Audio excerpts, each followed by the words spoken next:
Esse é o Mundo em Revolução e nós vamos falar agora sobre a situação na Ucrânia, hoje dia 22 de dezembro de 2023, são 5 horas da manhã aqui no Rio de Janeiro, 10 horas da manhã lá em Kiev no momento que eu gravo esse vídeo. Estou gravando o vídeo um pouco mais cedo que de costume, porque hoje eu estou viajando, eu vou passar o Natal com a minha família, então eu vou viajar daqui a pouco. O vídeo de Israel eu vou gravar quando eu chegar lá, então o vídeo de Israel vai atrasar um pouquinho, mas está tudo certo, os vídeos vão continuar normalmente durante esse período, e no dia 26 de dezembro eu estou de volta aqui no meu estúdio no Rio de Janeiro, né? Bom, tivemos mais um grande ataque com drone Shahed 136 contra a Ucrânia, e focado principalmente em Kiev. Dá para ver aqui um monte de coisa em Kiev. Dos 28 drones, 24 foram derrubados, mas 4 drones atingiram o objetivo, inclusive um prédio residencial lá em Kiev, uma coisa muito estranha isso daí, né? Enfim, os ucranianos também responderam com ataques em Mariupol, em Donetsk, aqui em Kerch e em outras regiões aqui da Crimeia. Um grande ataque ucraniano na Crimeia visando radares russos, ou seja, indicação de alguma coisa que está por vir aí, provavelmente algum outro ataque ainda maior na região, né? Na linha de frente, nenhuma grande mudança. Aqui em Krink, os ucranianos destruíram mais alguns blindados russos que estavam tentando tirar a cabeça de ponte ucraniana por aqui. Também teve uma imagem impressionante aqui na região de Kriminados russos tentando uma grande ofensiva aqui. Falharam completamente, mas impressionante a imagem que tem aqui dessa ofensiva, um monte de russo morrendo, né? É o padrão que está acontecendo em toda a linha de frente. Agora, duas coisas curiosas aconteceram ontem. Primeiro que o Gerasimov, ele deu uma palestra lá na Rússia explicando qual era o plano original ucraniano para o ataque de verão, para a contraofensiva de verão. E, na visão dele, o que fez diferença nessa história, o que levou a Ucrânia a não conseguir avançar na contraofensiva de verão, foi o fato dos russos terem explodido a represa de Nova Kakhovka. Vamos entender esse assunto. É bem interessante isso, porque pode ser que ele esteja certo, tá? Pode ser que esse tenha sido, de fato, o que gerou todo o problema, né? E também apareceram ali em Avdiivka algumas imagens de tanques russos destruídos com corpos falsos de soldado por cima. O que os russos pretendiam com isso, a gente não sabe, mas se encaixa naquela visão que a gente falou ontem, não é, do Anders Puk Nielsen, dizendo que os russos querem mandar essa mensagem mesmo, que não importa quantos soldados russos morram, que eles vão continuar essa guerra. Talvez eles estejam num grau de desespero tão grande para botar até decoy, até boneco, para dizer que é soldado russo morto, né? Bom, vamos falar sobre esses e outros assuntos em detalhes. Essas notícias foram sugeridas por Vai Neymar, tu gosta de bater, né, cachorro? Ainda não li o livro, e várias outras pessoas. Obrigado aí ao pessoal que sugeriu notícias lá no nosso site, no wrevolving.com. E obrigado a você que está assistindo o nosso vídeo. Se você gosta do nosso conteúdo, por favor, deixa o seu like, se inscreva aqui no canal, né? Pois bem, ontem, então, como a gente falou, teve um grande ataque de drones Shahed 136, que são aqueles drones iranianos usados pelos russos. Foram 28 drones lançados, dos quais 24 foram derrubados pela defesa antiaérea ucraniana. É uma taxa excelente de derrubada de drones, mas alguns podem apontar que é uma taxa menor do que o normal. E tudo isso aqui foi direcionado para Kiev. A cidade de Kiev, a capital da Ucrânia, ficou várias horas sob ameaça de ataque de drones, né? E aí muita gente pode falar assim, mas caramba, peraí, mas Kiev não tem o Patriot, coisa e tal?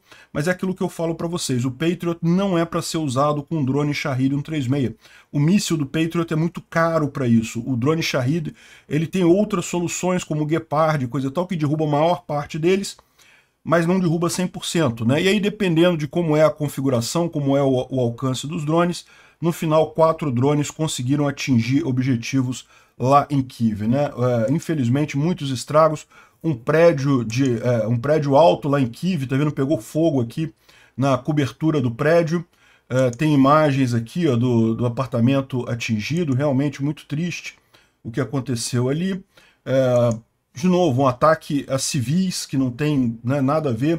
Está aqui a descrição, ó, o Klitschko, que é o prefeito de Kiev, né, falando aqui que, como resultado do ataque inimigo na capital, alguns ataques parciais recordaram 2 prédios residenciais altos, né, que 2 arranha-céus foram atingidos, e uma casa não terminada em Darnitsky, é um bairro lá de Kiev, né? Em Solomenitsky, que também é outro bairro, o resultado de um prédio residencial e a casa parcialmente destruída e também paredes de 24, 25, 26 do 24º, 25º e 26º andares, né? O incêndio no apartamento foi prontamente liquidado, ele está falando exatamente deste prédio aqui, tá vendo? Foram os 3 últimos andares que foram atingidos. Enfim, ou seja, muito dano a coisas civis. Aqui tem uma imagem do momento que foi o ataque, ela tá vendo explodindo alguma coisa ali no fundo. Enfim, um ataque muito forte em Kiev, né? Mas, como lembra que o Ukraine Battle Map, uma coisa que se pode tirar, né? A gente está chegando no Natal, dia 25 de dezembro, geralmente é o dia, o pico do inverno, né? O dia mais longo, a noite mais longa lá no hemisfério norte. Então, daqui para frente vai estar muito frio ainda, o grosso do inverno ainda vem por aí. Mas se você comparar a situação da Ucrânia neste momento com a mesma data no ano passado, é muito diferente, né? Ano passado, de fato, a Rússia conseguiu fazer ataques que deixaram boa parte da Ucrânia sem luz, com um monte de problemas aqui, um monte de blackout na Ucrânia. Esse ano, por mais que você tenha esses ataques, continuam havendo ataques, mas a eficácia da defesa antiaérea ucraniana está muito maior. Olha como é que está a Ucrânia na mesma época, que dá para ver que está tudo aceso, não tem nenhuma diminuição em relação ao normal das luzes aqui nessa época do ano, né? O que é uma excelente notícia, evidentemente. Se tem uma outra grande vitória da Ucrânia foi essa, ao longo de 2023, foi estabelecer uma defesa antiaérea bastante sólida, bastante confiável, que, é lógico, não é perfeita, nenhuma defesa antiaérea consegue eliminar todas as ameaças, sempre vai ter alguma coisa que vai passar, mas certamente o grau de dano que causa é muito menor, né? Realmente impressionante a mudança disso daí, é de se comemorar o que está acontecendo. Bom, a gente teve agora a liberação daquele vídeo da Legião Liberdade da Rússia, você lembra? Alguns dias atrás a gente falou que eles fizeram uma incursão lá na região de Belgorod, lá em Terebreno, e eles falaram que fizeram a entrada, que fizeram um monte de surpresa lá para os russos, mas iam mostrar um vídeo depois, né? E agora aparentemente aqui esse é o vídeo. Eles entraram, atacaram essa casa aqui, que é uma casa que tem soldados russos, né, que tem uma guarnição russa ali, trocaram tiro com os caras, conseguiram neutralizar os russos que estavam ali, ou seja, uma operação bem interessante feita por um grupo pequeno, né, de russos, né? A Legião Liberdade da Rússia, para quem não sabe, é um grupo de russos que luta contra o Putin, né, contra o exército do Putin. Então eles saem a partir do território da Ucrânia e invadem a Rússia. Bom, ontem teve um grande ataque ucraniano contra a Crimeia, principalmente nas cidades de Saki e Alushta. A cidade de Alushta é essa cidade aqui, ó, nesse ponto aqui da Crimeia, e a cidade de Saki é aqui, ó. Foram as duas cidades atingidas, né? E o curioso é que eles explicam aqui, ó, ele fala aqui que nós não temos vídeos e fotos ainda para confirmar os resultados do ataque, mas o ataque visou justamente radares na Crimeia. Então, olha só, ontem, dia 20 de dezembro, então na verdade isso aqui refere-se a alguns dias atrás, um ataque foi feito em duas localidades da Crimeia, em duas instalações na Crimeia. Antes a informação que foi publicada pelo canal de Telegram Astra, né, que é um canal russo, porém tem requer algum esclarecimento. O primeiro ataque foi feito no Centro de Processamento e Recepção de Informação do FSB, da Federação Russa, no vilarejo de, não sei o nome aqui, próximo de Alushta, né? Então, ou seja, era um prédio que recebia informações do FSB, né? O FSB é tipo a Polícia Federal lá da Rússia, também misturada com serviço secreto e coisa e tal. É a antiga KGB que tinha lá, né? Então eles têm um prédio ali que é o Centro de Processamento de Informações, aqui em Alushta, o próximo de Alushta, e esse prédio foi visado, né? As antenas nesse prédio foram visadas. 3 antenas de comunicação com satélite foram danificados nesse ataque. O ataque foi feito usando 4 Storm Shadow ou Scalp mísseis, né? Aqueles mísseis franceses ou ingleses, né?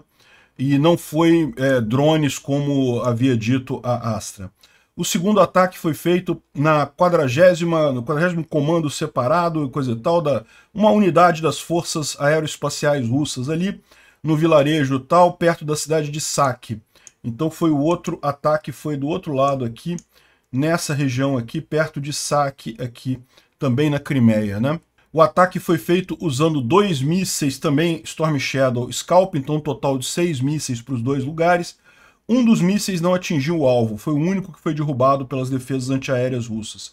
O ataque destruiu um sistema de guerra eletrônico Tobol, que teria ali na região também, né? E o Tobol é um alvo interessante, o complexo é usado para suprimir o sinal da Starlink. Anteriormente, o uso da Starlink pelos drones Sea Baby ali na Ucrânia estava tendo interferência na região ali da Crimeia, e eles identificaram que seria por conta deste sistema Tobol, né? E aparentemente foi destruído o sistema no ataque de ontem. Então, excelente que são dois ataques que não são coisas grandes, não são visualmente explosões muito significativas, mas justamente denotam a diminuição da capacidade russa de se prevenir de outros ataques futuros, né? Indicando que deve ter outros ataques futuros. E já teve pelo menos um aqui que aconteceu ontem, que foi justamente no Estreito de Kerch. Lembrando, isso daqui foi no dia 20 de dezembro, então há 2 dias atrás. Aí ontem teve esse ataque aqui perto de Kerch. Kerch é essa cidade aqui na Crimeia, perto da ponte de Kerch, né, que é a ponte da Crimeia. A gente sabe que tem um estaleiro aqui, tem um monte de instalação russa aqui, não sabemos o que foi atingido, mas alguma coisa foi atingida, tem aqui a fumacinha para mostrar, né? A ponte da Crimeia também foi fechada para tráfego, mas isso é normal, é o padrão que eles usam lá, sempre que tem um ataque ucraniano, eles fecham a ponte da Crimeia, né? Além disso, os ucranianos também fizeram ataques em Melitopol, Mariupol e aqui em Tokmak, na região de Zaporizhia. Tem a imagem aqui de algum centro de controle russo aqui, que foi explodido, provavelmente com HIMARS, né? Tokmak dá para atingir com HIMARS, tá vendo aqui, ó? As janelas todas quebradas, um monte de carro destruído. Isso aqui devia ser algum centro de controle das tropas russas ali em Tokmak que foi atingido, né? Agora, o ataque principal de ontem foi esse aqui em Makivka. Makivka deu uma bavóvina bacana, aqui uma explosão muito grande, segundo as informações dos russos, a gente vai ver daqui a pouco, tá pegando fogo em tudo em Makivka. Makivka é essa cidade aqui do lado de Donetsk, aqui ó. Makivka fica aqui, é um subúrbio de Donetsk. Vocês sabem, essa área toda aqui é muito usada pelos russos como base logística, principalmente para apoiar as tropas russas aqui em Avdiivka, né? Então, dá para ver uma explosão realmente muito grande aqui. Isso daqui é o pessoal comentando, aconteceu ontem às 20h47, horário de lá. No distrito de Kirovsk, de Makivka, uma grande explosão na região da estação de trem. Parece que está pegando fogo agora com o duto de gás que tá ali, né? Toda Makivka está pegando fogo. Depois dessa chegada, um grande fogo iniciou na cidade. Então, foi uma grande explosão. Os ucranianos visaram a estação de trem. Parece que também foi atingido uma tubulação de gás ali na região, liberou muito gás, pegou fogo em muita coisa. É o que dá a imagem mesmo dessa enorme nuvem laranja aqui, né? Tem outras imagens aqui também mostrando a situação lá em Makivka, né? Os russos tomam cuidado de botar isso daqui para evitar que você identifique exatamente, faça a geolocalização do lugar que foi a explosão, mas é isso daí, uma grande explosão ali na região de Makivka, em Donetsk, né? Bom, e além disso, os russos estão em pânico em Rostov aqui, porque vários drones ucranianos estão na região da cidade de Rostov. Rostov é essa cidade russa aqui, é uma cidade russa propriamente dita, não é uma cidade invadida pelos russos, e ela é uma base de comando dessa guerra toda pelos russos.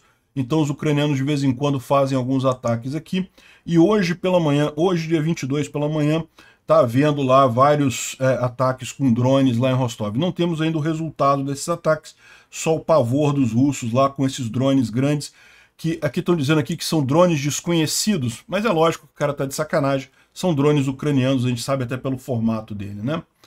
Bom, falando sobre a linha de frente, né? Essa imagem aqui é uma imagem lá de Krink, de mais um TOS russo, né? Mais um lançador de foguetes russo que foi destruído ali na margem esquerda do Dnipro, mais uma grande explosão ali naquela região. A gente tem mais informações ali de Krink, né? Isso daqui é um soldado ucraniano dando a reportagem de como é que está a situação lá em Krink, ferrando a Rússia. Estou dizendo a você, hoje eles tentaram entrar no centro ali da cidade e ficaram presos num local lá, numa casa ali, né? No boiler, ou seja, na parte... O boiler é o aquecedor da casa, geralmente fica no porão da casa, né? De uma das casas e tinham 11 russos nesse negócio. Né? Uma pilha de carne se moveu da floresta tentando chegar onde eles estavam para liberar esses reféns, né? Ou seja, os russos conseguiram entrar numa casa lá em Krink, mas ficaram presos, porque ficaram cercados pelos ucranianos. Um outro grupo de russos veio pela floresta e tentou soltar esses caras. Né? A gente está falando aqui de Krink. Krink é essa cidade aqui. A gente sabe que os russos estão tentando tirar os ucranianos daqui, mas não conseguem. Então o que ele está descrevendo aqui é que em algum lugar aqui, a gente não sabe exatamente aonde, os russos conseguiram entrar na cidade, um grupo, mas ficou preso numa casa, num porão lá de uma casa, no boiler da casa. Aí outros russos tentaram entrar para salvar esses russos e acabaram se explodindo em um par de veículos blindados que estavam cheios de animais, né? Ou seja, os russos acabaram explodindo a coisa toda. Isso deveria ser suficiente em um dia, mas o que você pensa? Agora eles estão tentando avançar de novo. Eu não sei que tipo de general lá que manda esse pessoal nesses assaltos desse tipo, mas no final das contas é cretinagem, né? Os russos estão só morrendo lá, os ucranianos não têm nem trabalho para destruir esse pessoal, né? Muito engraçado isso daqui.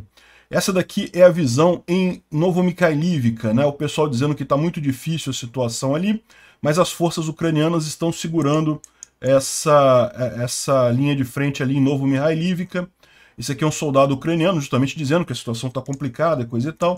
Novomikhailovka, a gente explicou para vocês, é essa cidade aqui. É um ponto sensível da linha de frente. Essa coisa vermelha aqui no norte está errado, os russos não controlam o norte, mas os russos controlam o sul de Novomikhailovka. Está errado completamente o mapa aqui nessa região, né? Mas, de qualquer forma, o ponto importante estão tentando tomar Novomikhailovka, e isso é uma coisa bastante perigosa, né? Os ucranianos estão conseguindo segurar por hora o que está acontecendo ali, mas, sem dúvida alguma, é uma coisa arriscada o que está acontecendo lá. Vamos aguardar os próximos passos aí. Isso daqui é uma imagem impressionante lá em Stepov, mais uma tentativa de avanço russo que foi destruída pelos Bradleys ucranianos, né? Se você olhar aqui, ó, vou tirar o som, o Bradley aqui destruindo os russos todos aqui na região de Stepov. Muito bacana essa imagem aqui também, né? Também dá para ver ali os russos ali atrás e o Bradley destruindo eles, né?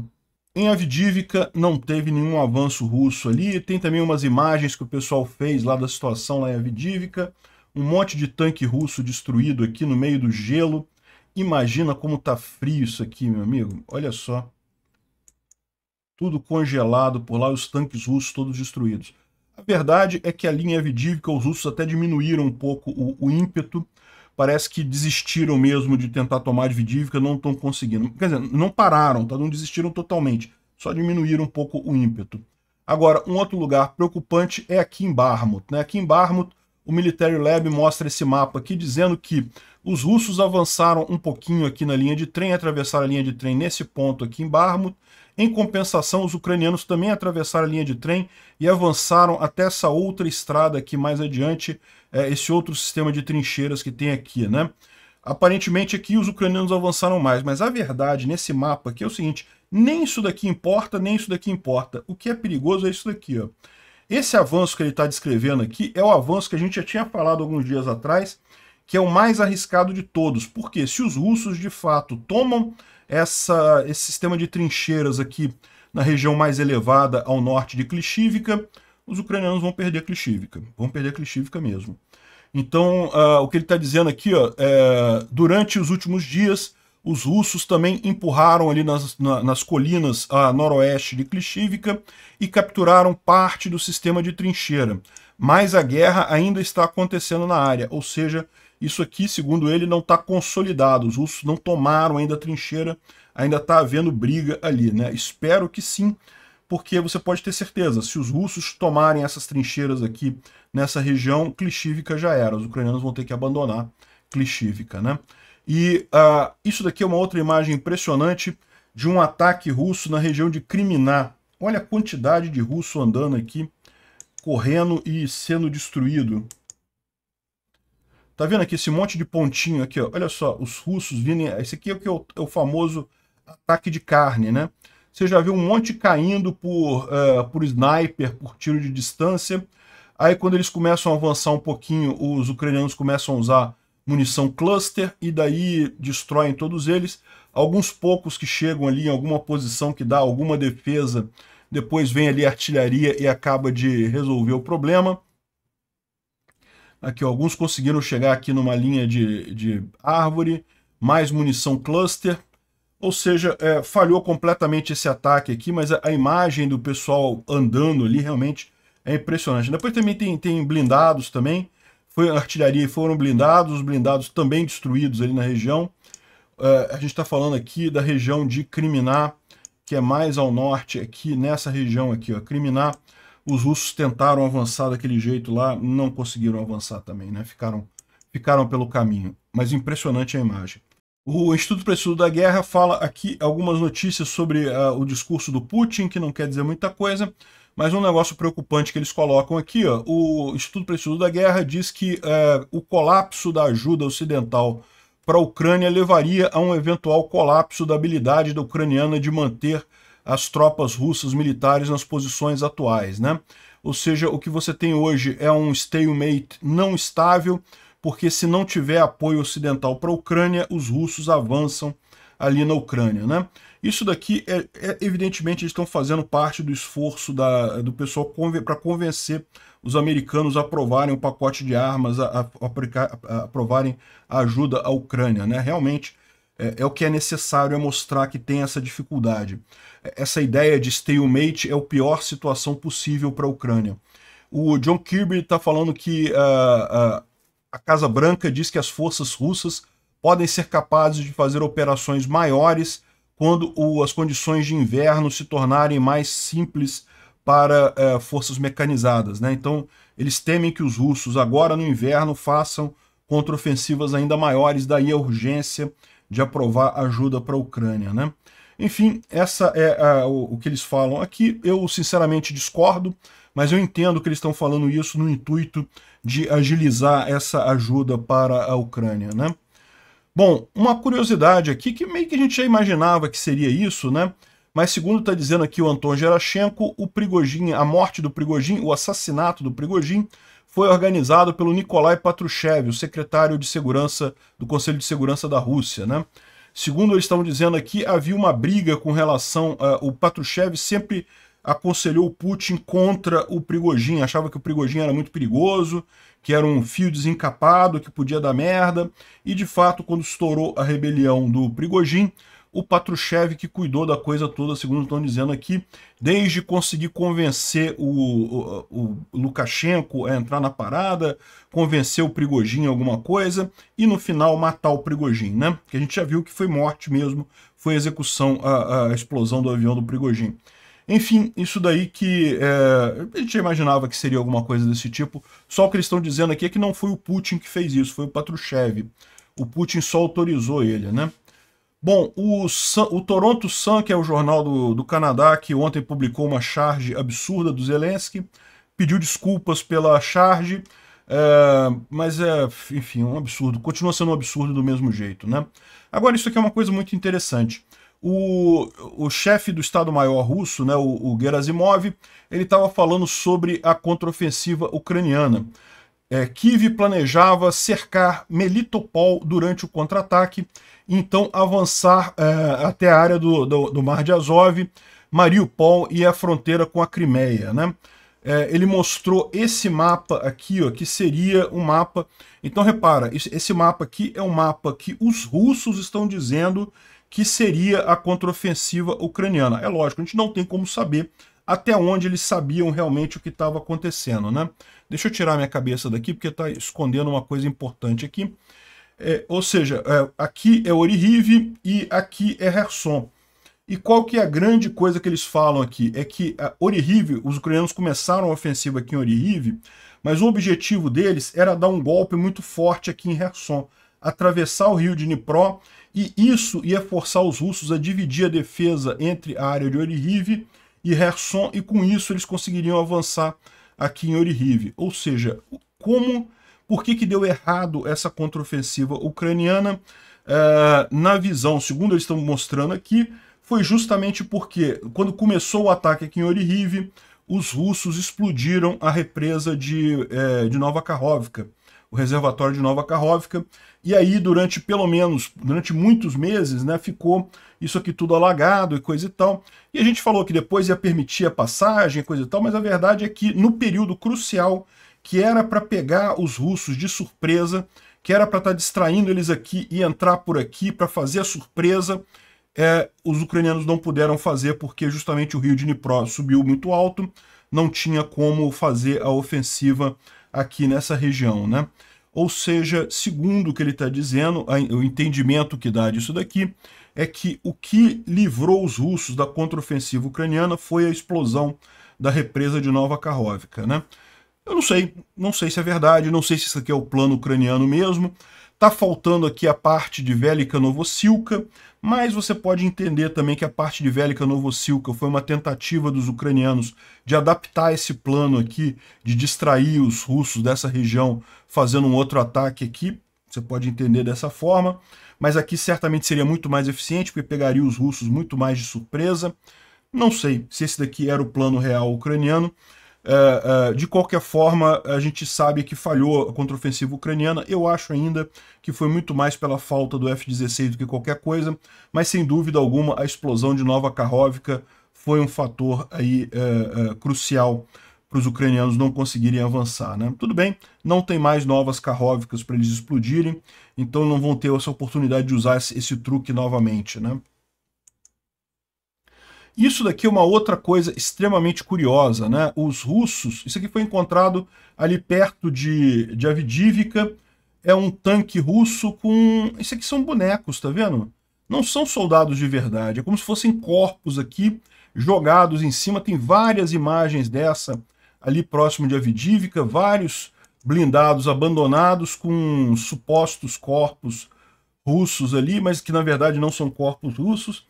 E aí tá todo mundo tentando entender por que os russos estão fazendo isso, né? Uma alternativa é aquilo que a gente falou, os russos querem dar essa ideia, transmitir essa ideia de que foda-se, a gente vai morrer mesmo, mas vamos continuar lutando. É uma mensagem desesperada, uma mensagem que não tem muita lógica, mas enfim, né? É bem possível que seja isso que os russos estão querendo fazer. Outra coisa que eles podem estar querendo fazer é porque tem surgido inúmeras imagens de russos mortos de fato em Avdiivka. E como eu falei para vocês, isso acaba assustando os outros soldados russos. Ninguém quer morrer, meu amigo. Nem soldado russo quer morrer. Então isso começa a dar um efeito nas tropas russas de evitar esse tipo de ação, né? Então talvez isso aqui seja uma forma de propaganda russa para dizer, não, tá vendo, é mentira. Essas imagens que os ucranianos fazem de corpos russos, na verdade, é tudo mentira, tudo boneco, né? Esses aqui são bonecos mesmo. Não quer dizer que o resto, as outras imagens são de soldados russos mortos mesmo, né? Enfim, não dá para entender isso. Se você tiver alguma dica do que pode ser isso daqui, deixa nos comentários aqui para a gente falar sobre isso depois, né? Bom, excelente notícia, a Ucrânia recebeu 5.000 mais Starlinks para garantir a comunicação na linha de frente, foi dado pela Polônia. Olha só que novidade interessante, o Viktor Orbán aceitou se encontrar com o Zelensky para tentar ajeitar pontos bilaterais da agenda entre Ucrânia e Hungria, né? Você sabe, uma das coisas que o Orbán critica, né, para não deixar ajuda para a Ucrânia, esse tipo de coisa, é o suposto tratamento ruim dado à minoria étnica húngara que tem na região da Transcarpácia, ali na Ucrânia e coisa e tal. E o Zelensky já cedeu nisso, já cedeu de aceitar escolas em húngaro na região e mais um monte de coisa.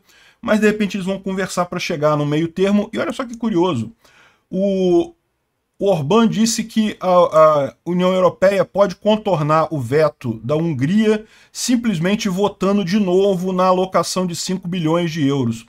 Eu acho que ele está com medo. Por quê? Porque os países da Europa estão se planejando para vetar, tirar o poder de voto da Hungria. Isso seria uma tragédia para ele. Então o que eles estão dizendo? Ele está dizendo, olha, tudo bem, se vocês votarem de novo agora, eu não vou bloquear a ajuda da Ucrânia, não vou vetar a ajuda da Ucrânia, né? Ele está falando isso por quê? Porque para ele é muito pior se ele perder o poder de voto dele na União Europeia, e ele já deve estar sabendo que isso está acontecendo. Então, parece que o Zelensky e a União Europeia estão conseguindo encurralar o Orbán, e ele vai acabar cedendo nessa questão da ajuda para a Ucrânia. Que bom, né? O Bild deu uma reportagem dizendo que boa parte dos obuses autopropelidos do Ocidente enviados para a Ucrânia estão precisando trocar já o barril, trocar o cano da arma, né? E segundo isso é porque tem muito, o uso é muito constante. O problema nesse caso, como o pessoal lembra aqui, é que foram poucas unidades enviadas para a Ucrânia. Tivessem mandado mais unidades, a necessidade de tiro em cada unidade seria menor e no final das contas não teria esse problema, né? Mas não tem problema, é só trocar o barril, isso é uma operação que é normal em obuses, toda arma desse tipo tem que fazer essa troca de tempos em tempos, muito em breve isso vai estar resolvido. Os ucranianos receberam o 1000º veículo armado Senador, que é de fabricação canadense, é muito bom, tem sido muito bem usado lá na Ucrânia, o 1000º chegou lá, que bom. O Zelensky fez um pronunciamento dizendo que existe informação de que a indústria de defesa russa está diminuindo o ritmo, ou seja, as sanções estão funcionando. É lógico, a indústria bélica russa ainda é muito forte, mas isso é um bom sinal, tomara que ele esteja certo. E os países do G7 concordaram em adiar o pagamento da dívida ucraniana até 2027, né? Isso certamente é uma ajuda significativa para a Ucrânia, não precisar pagar a dívida por um tempo grande é uma ajuda bacana, né? Bom, olha só que coisa, finalmente a ONU olhou para a Ucrânia, né? E a Unicef elegeu como foto do ano a menina Alina, de 5 anos, aprendendo a andar de bicicleta na Ucrânia, uma imagem que muitos de nós já viram com nossos filhos tentando aprender a andar de bicicleta e coisa e tal, e um depósito de combustível atingido por mísseis russos no fundo, ou seja, olha como é que está a vida das crianças lá na Ucrânia, né? Um absurdo completo. E um outro ponto nesse aspecto que é importante falar, porque as russetes adoram dizer que não, que a culpa foi da Ucrânia porque estava proibindo o uso de russo, estava atacando pessoas que falavam russo, o que é um absurdo completo. O russo é uma das línguas da Ucrânia, o próprio Zelensky fala russo normalmente, um monte de gente fala russo, não tem problema nenhum. Com essa invasão da Rússia na Ucrânia agora, até as pessoas têm tido vergonha de falar russo, têm procurado falar ucraniano, mas ainda tem muita gente que fala russo na Ucrânia, não tem problema nenhum.